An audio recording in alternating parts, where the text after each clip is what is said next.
Live with me this morning, the man, the myth, the legend, Jack Van Berg. Good morning to you. Good morning. Tell us a little bit about your career as a trainer.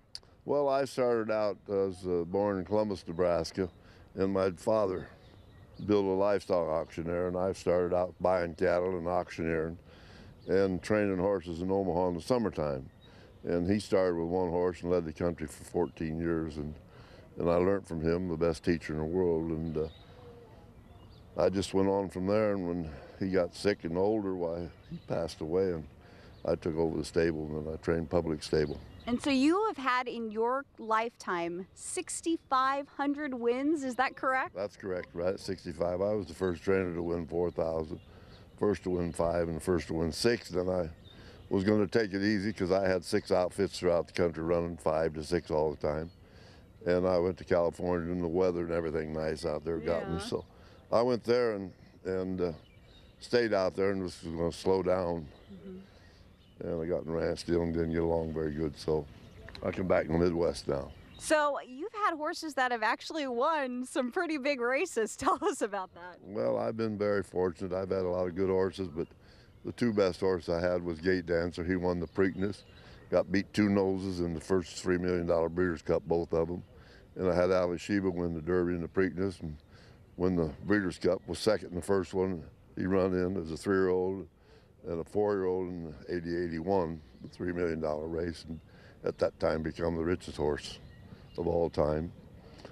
And what's your secret with these horses? I mean, having that many wins behind your belt, I mean, do you have a specific tactic or something? My father was the best teacher in the world. I had an advantage over everybody else. He was a perfectionist. When he told you to rub a leg 15 minutes, he didn't mean 13 or 14, he meant 15. And he was a detailed man, whether they ate everything. And when he'd come to town to check the horses at my stable, why, if they didn't have a good look, a bright look in their eye, you'd catch all kinds of heck. So anyway, it's just when you look at human people, the horse is the closest thing to a human being there is. And when you look at people and they come around, they're tired and eyes are dead looking and stuff, they don't do good work either.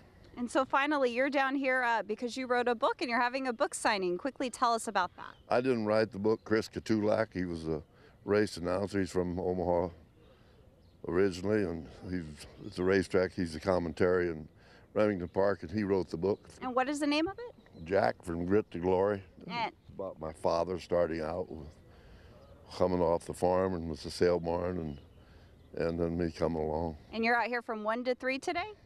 I think that's what time. They haven't told me exactly, but I'm here all day today. Okay. I know that. Well, thank you so much, Jack. So interesting. This racetrack here someday will be one of the best in this country. I love it here. I used to send horses over here all the time, and I love Phoenix and love the people, and it's more like a family affair here. Well, that means a lot coming from you. Thank you so much. Again, this is opening weekend of Turf Paradise.